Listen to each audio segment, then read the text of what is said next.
There is a house on a limestone ridge in Derbyshire where the east wind comes down off the moors without warning, and where on a grey morning in late autumn the 4 great towers rise against a sky the colour of pewter.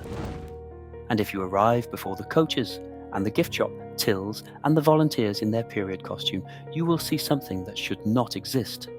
Not here, not in this scale, not built by the hand that built it. Hardwick Hall rises from its ridge like a lantern left burning. 6 stories of golden ashlar, 40 enormous windows in the south front alone, catching the Derbyshire light as though the whole building were made of lit air. And on every one of its 6 great towers, cut in stone letters 3 feet high, the initials E.S. More than 250,000 visitors walk through its doors every year. They photograph the long gallery. They marvel at the sea dog table, carved from Flemish walnut and 400 years old. They pause in the high great chamber beneath a plaster frieze where the goddess Diana hunts across 30 feet of wall. They buy scones in the stable yard, and almost none of them ask the question that the house itself seems to insist upon. Who built this? Not a king, not a duke, not even a man. Hardwick Hall was built by an innkeeper's daughter from a Derbyshire manor no bigger than a parish church.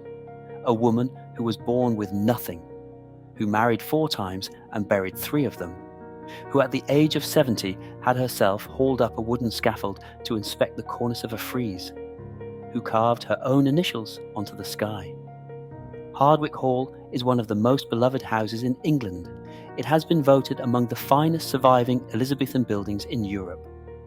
It has stood in for fictional estates in a dozen films. It has welcomed kings and queens and tourists with guidebooks and schoolchildren in raincoats. It is also one of the most deliberately provocative houses in England. Because behind the goldstone and the soft Derbyshire light lies the story of a woman who was mocked by every chronicler who wrote about her in her lifetime, and who built, in response to that mockery, a house so insolent, so flamboyant, so architecturally impossible that 400 years later, every one of her critics has been forgotten, and her initials still sit on the skyline above the trees. They said of her, in a rhyme that began as an insult and ended as a legend, Hardwick Hall, more glass than wall. It was meant to mock. It became the house's identity. It was meant to ridicule a woman for pretending to be more than she was. It became, 400 years later, the defining line of English architecture. If you find these deep investigations into Britain's great houses and the hidden lives within them worth your time, please subscribe to this channel. Leave a comment telling me which estate we should explore next, and help these stories reach the audience they deserve. It begins with a daughter of no consequence. Elizabeth Hardwick was born sometime in the autumn of 1527 at Hardwick Old Hall, a modest stone manor on the edge of the Derbyshire hills. Her father, John Hardwick, was a minor gentleman landowner whose estate could not have been worth more than £20 a year. He died when Elizabeth was 7 years old. His property was swallowed by the Court of Wards, which seized the lands of miners and managed them for the Crown's profit. The family was left with almost nothing. Her mother remarried. Elizabeth had brothers and sisters and stepchildren crowded into 2 small halls. At the age of 12, she was sent into service, as all gentlewomen without dowries were sent into service, to the household of the Zouche family in London, where she learned to embroider, to manage a linen cupboard, to read, to dance, and to be invisible in the way that ambitious young women must be invisible until they are not. She married Robert Barlow in 1543. She was 13. He was 14. He was already sickly. He died within a year. His widow's portion, perhaps £18 a year in rents from his Derbyshire lands, was the first property Elizabeth Hardwick ever owned in her own name. It was also the first property she fought tooth and nail through the Court of Wards to keep. She won. She did not marry again for 4 years, and when she did, she married spectacularly well. Sir William Cavendish was 42 years old, wealthy, court-connected, and one of the most successful beneficiaries of the dissolution of the monasteries. He had served on the commission that valued church property for seizure by Henry VIII, and he had purchased, for a fraction of their worth, monastic estates across 4 counties. He married Elizabeth Hardwick in August 1547 at the chapel of his London house, with the young King Edward's guests in attendance. She was 20. He was her employer's friend. And between 1548 and 1557, she bore him 8 children, 6 of whom survived.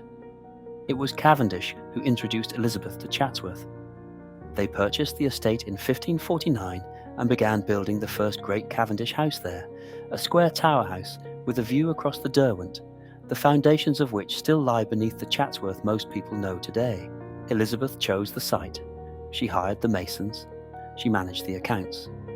When William Cavendish died in 1557, leaving debts of more than £5,000 owed to the Crown for misappropriation of office funds, Elizabeth did something that a woman of her rank was almost never permitted to do. She refused to sell. She fought the Crown for 10 years. She sold plate, reduced her household, leased farms, and held on to Chatsworth. In the process, she discovered something about herself that would shape everything that followed. She was, above everything else, a builder. She would rather be in debt over stone than in comfort over nothing. Her third husband was Sir William St. Lo, captain of the Queen's Guard. He died in 1565, a man of 50 dying, by the standards of his contemporaries, young. He left Elizabeth, at the age of 38, the bulk of his estates, cutting out his own brother in the will. The brother contested. Elizabeth won again.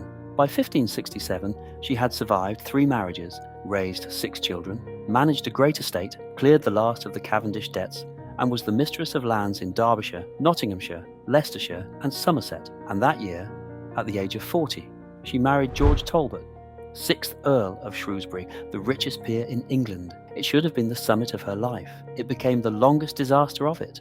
The 4th marriage of Bess of Hardwick was not a love match. It was a merger. George Talbot was a widower of 43 with 7 children of his own. Elizabeth was a widow of 40 with 6. They arranged, in the Tudor manner, to cross-marry 2 of their children on the same day they were married themselves, so that the lands would be doubled, tripled, compounded in the next generation. It was a ruthless arithmetic. It was also very Elizabethan. Their combined wealth was enormous. Talbot estates in Yorkshire, Derbyshire, Nottinghamshire, Staffordshire, Hampshire, and London.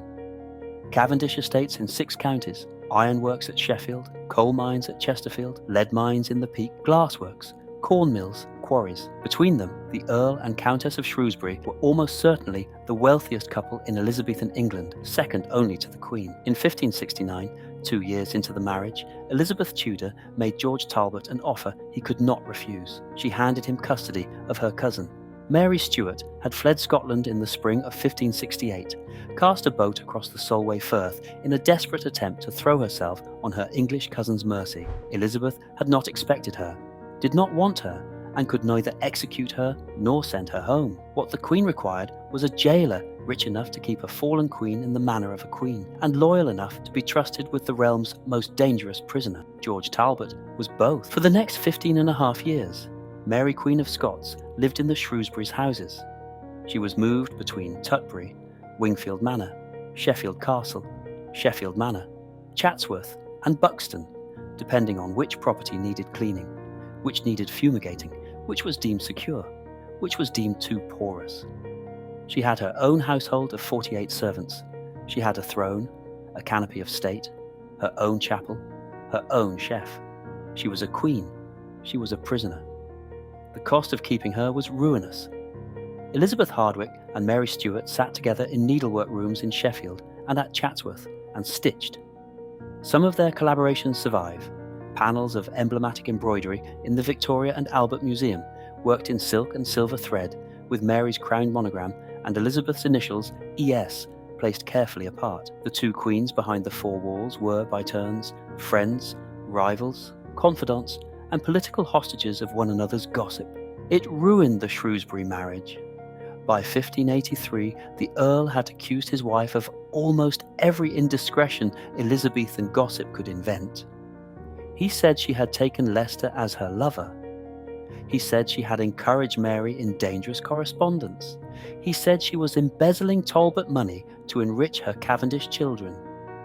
He said, when the gossip of the season supplied it, that she had been the source of the most scandalous libel of the reign, a rumour that Queen Elizabeth had borne Leicester a child in secret and smothered it.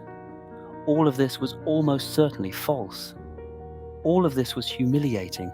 Elizabeth fought back in the same manner she had fought everything else in her life. She went to the Queen. She went to the Privy Council. She went to the Star Chamber. In 1584, Elizabeth I herself intervened to force a legal separation, ordering Talbot to pay his wife £500 a year in maintenance, restoring to her the Cavendish lands she had brought into the marriage, and, crucially, returning to her, free and clear, the one small Derbyshire manor she had purchased from her bankrupt brother the year before.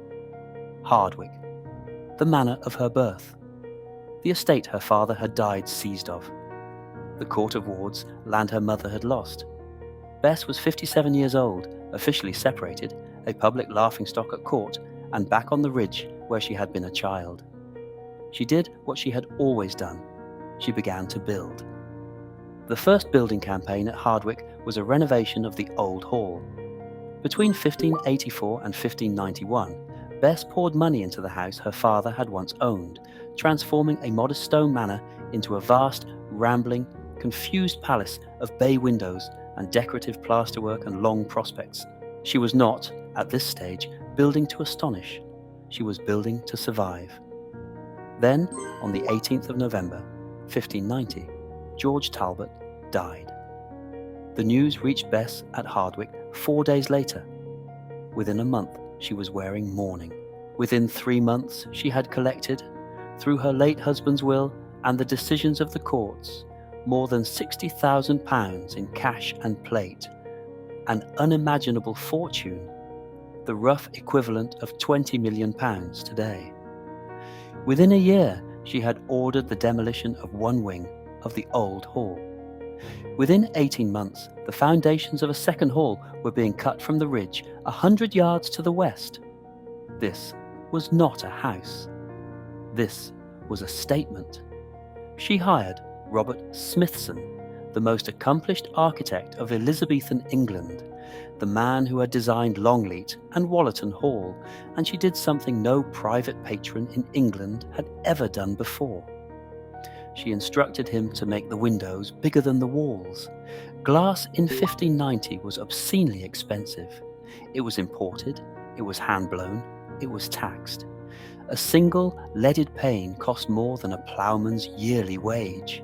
The glass in a single window at Hardwick Hall, by the time the house was finished, would have cost more than most parish churches in the country. And Bess commissioned hundreds of them. 6 stories, dozens of windows per story. Some of the rooms have more glass than stone. It is physically unnerving. It is meant to be.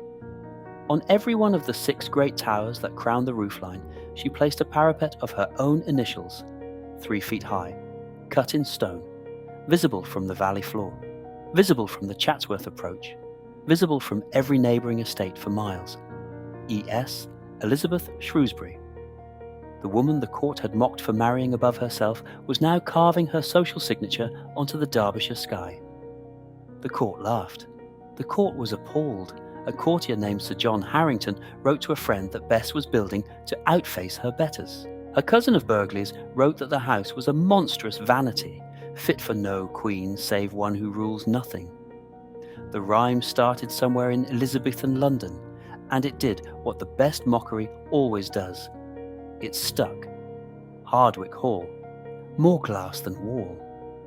Bess did not care. She moved into the new house on the 4th of October, 1597, at the age of 70. She had her bedchamber placed on the 2nd story with a view east toward the Old Hall ruins she had already begun to allow to decay. She survived another 11 years in the new house, and when she died, on the 13th of February, 1608, aged 81, she was the 2nd richest woman in England, the matriarch of a dynasty that would produce 4 dukedoms, and the owner of 2 great houses on one ridge, neither of which she had ever needed. She was buried in Derby Cathedral, in a tomb she had designed and paid for in advance. Beneath an effigy she had also designed, with an inscription she had also drafted. Nothing about her burial was left to mockery. Nothing about her life was left to chance. Everything about her house is a weapon. Walk into Hardwick Hall today, and the first thing you understand is that it was not designed to be comfortable. It was designed to be ascended. The entrance hall is low, deliberately, a short, dim, modest space that opens into the lower floors of the service quarters. Guests were not meant to linger there. They were meant to climb. And so they climbed. The stone stair at Hardwick is one of the great architectural experiences of the age. A broad, slow, theatrical ascent, lit from windows as tall as cathedral glass, rising through 3 stories with no landings, no resting places, no relief. The higher you climb, the bigger the windows get, the brighter the light gets, the more expensive the ceilings get. By the time you reach the 2nd floor, you are entering the staterooms, and you are entering them out of breath. This was intentional. The high great chamber on the 2nd floor is one of the most astonishing rooms in England. 60 feet long, 33 feet wide, and crowned with a plaster frieze that runs the entire perimeter of the room, depicting the goddess Diana and her court in a forest with hunting dogs and stags and small wild figures painted and gilded above a tapestry wall. The room was designed for one purpose: to receive a monarch. Bess had hopes, late in her life, that Queen Elizabeth might visit Hardwick. The Queen never came. Bess built the room for her anyway. The long gallery beyond it runs the full 162 feet of the east front, one of the longest rooms in any English country house, and was hung when Bess completed it with tapestries she had bought in 1587. From the estate of Sir Christopher Hatton, the Lord Chancellor, after his death. The tapestries were woven with Hatton's arms. Bess had small embroidered escutcheons of her own arms stitched over his, then rehung them. The record of this survives in her household accounts. A gentleman decorator was paid 10 shillings for the adjustment. It was cheaper than commissioning new tapestries. It was also, characteristically, a message. The whole house is a message. The initials on the towers are not just a signature, they are a refusal. The glass is not just a flourish, it is an accusation of every lesser house that could not afford it. The height of the rooms is not just fashion, it is a claim that Bess of Hardwick was entitled to ceilings as high as a queen's. It was this that her contemporaries found unforgivable. Not the wealth, Elizabethan England forgave wealth. It was the visibility of the wealth. It was the refusal to be modest. It was the refusal to pretend. She was 80 years old, walking her gallery with a stick, watching the Derbyshire light move across tapestries she had stolen from a dead chancellor. And nothing about her was sorry. But the house that astonishes visitors was not built by the woman whose initials crown its towers. Their presence at Hardwick is documented, recorded in ink on paper, 400 years ago, in the household accounts that Bess of Hardwick kept with the obsessive exactness of a woman who had learned in her 20s that no one else would keep them honestly. Their stories are not. There was a mason called Abraham Smith, who was paid for carving the arms in freestone on the lodge, and who was also the hand. It is now believed.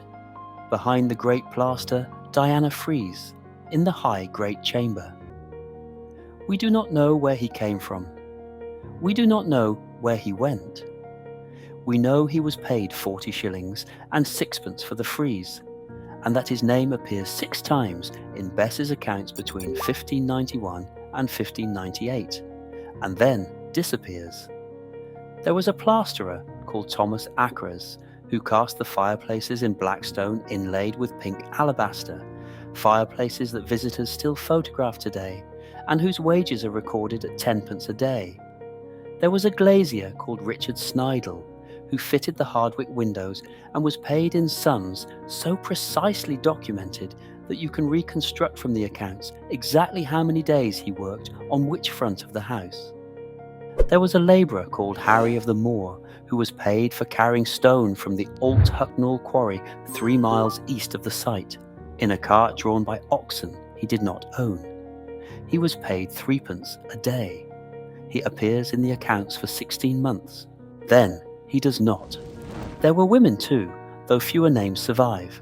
The accounts record payments to the glazier's wife for polishing panes, and to old Joan for sweeping the long gallery, and to a woman called Elizabeth Digby, who was paid for brewing and baking in the new house, and who was the only female servant in the Hardwick accounts, whose full name is written more than twice. We know nothing else about her. They appear in the records as footnotes, a name beside a sum, a marginal annotation, a quarterly wage, and then they vanish into the silence that swallows everyone in a great house who is not a member of the family. We do not know their faces. We do not know where they slept. We do not know how they died. We know only that they were there, and that the house they built is still standing, and that their names survived, some of them, when the names of millions of other labouring English men and women did not, because Bess of Hardwick kept her accounts and nobody threw them away. It is the paradox of the great house. The woman who built it wrote her initials on the skyline so that the world would not forget her. The men and women who actually built it wrote their names nowhere and had them written down almost by accident in a ledger their employer kept to keep track of shillings. 400 years later, Bess is a legend. Abraham Smith is a footnote. Harry of the Moor is 3 words. The house does not distinguish between them. The house absorbed both. Bess died in the winter of 1608, leaving Hardwick Hall to her second son, William, and from that moment, the mockery changed shape. William Cavendish, 1st Earl of Devonshire, inherited Hardwick. His descendants preferred Chatsworth, and so, for more than 300 years, the grandest Elizabethan house in England was effectively abandoned by its owners to silence. The Cavendish family did not tear Hardwick down. They did something worse. They left it alone. They rented out its east wing to a cousin. They stabled their horses in the old hall. They allowed the gardens to go to wildflower and the park to thin to grassland. They closed up the high great chamber in winter and let the tapestries hang in Derbyshire damp. When the 6th Duke of Devonshire, the same William Cavendish who transformed Chatsworth into the palace it is today, came to Hardwick in the 1830s, he called it a curious and melancholy place, full of ghosts of a woman who built too much. That was its protection, because the Cavendishes could not be bothered with it. Hardwick Hall was not fashionably remodelled in the 18th century. It was not Gothicked in the 19th. Its plasterwork was not stripped. Its tapestries were not sold. Its glass was not replaced with Victorian sheet glass. The house that sat on the ridge in 1608 is very nearly the house that sits on the ridge today, because its owners spent 4 centuries ignoring it. Then, the 20th century came for it, as it came for every great house in England. Death duties, introduced in 1894 and raised repeatedly through the world wars, struck the Cavendish family with particular force. In 1908, the 8th Duke of Devonshire died and left his heirs a tax bill that forced the sale of paintings and the closure of wings at Chatsworth. When the 9th Duke died in 1938, more tax fell due. When the 10th Duke died in 1950, the combined Cavendish estate was liable for death duties that ran to roughly £7 million, an amount the family could not possibly pay in cash. In 1956, the Treasury accepted Hardwick Hall and its contents in lieu of tax. In 1959, the National Trust took possession. The house that Bess of Hardwick had built to outlast her critics was handed to the nation because her descendants could not afford to keep it. There is an irony here that Bess, of all people, would have appreciated. She built Hardwick to spite a court that mocked her, and her heirs mocked the house by ignoring it, but the ignoring preserved it. And the preserving gave it, 400 years after her death, to a public that can walk through its rooms for the price of a National Trust membership beneath initials that still spell her name against the Derbyshire sky. She has outlasted them all. Stand on the South Terrace on a November afternoon. Stand on the South Terrace on a November afternoon with the low sun striking the golden ashlar, and you see what every visitor has seen for 400 years. A silhouette of towers, a parapet of initials, a field of glass, but look closer, and the picture complicates. The stone is scarred where cannonballs never hit. The glass is patched where centuries of Derbyshire weather have broken it.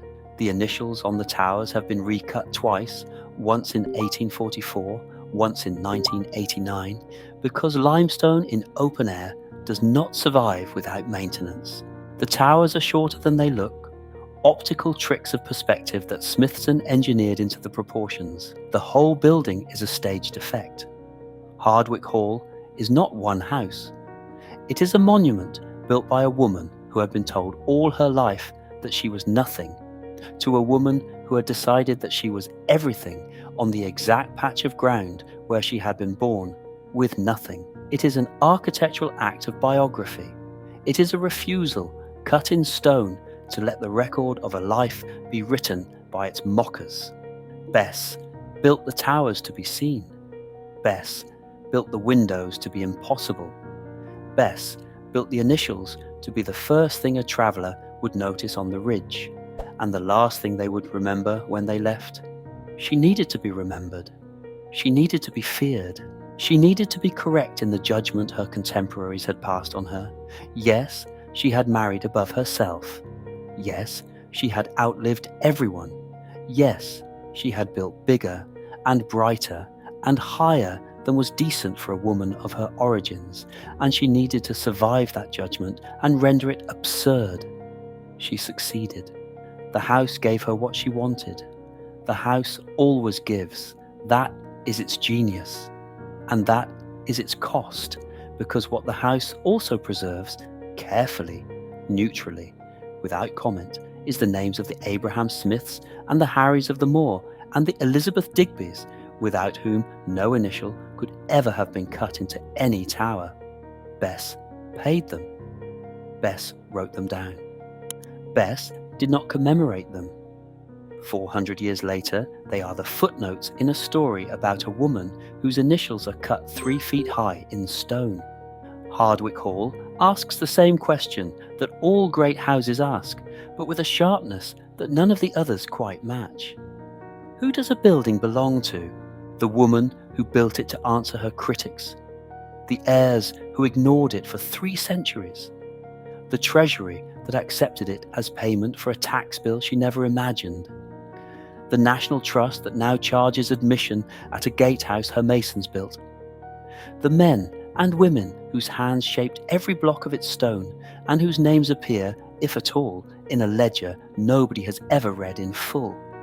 Or the ridge itself, the limestone bluff above the valley where a 7-year-old girl watched her father die and lost everything, and where 63 years later a 70-year-old woman stood on a scaffold and watched her own initials hauled into place against a Derbyshire sky? Hardwick does not answer. The house never answers. It simply stands, gold and glass and vast and silent, on the ridge where it has always stood, and lets you decide. And on every one of its 6 towers, cut 3 feet high, still visible from the valley road on a grey morning in late October, the initials that began as a mockery and ended as a monument, E.S. She is still up there. She always will be. If this story moved you, challenged you, or made you see a building differently, please like this video, subscribe to the channel, and leave a comment telling me which estate, dynasty, or hidden history we should investigate next. There are hundreds of these stories waiting to be told, and every one of them is hiding something beneath the surface.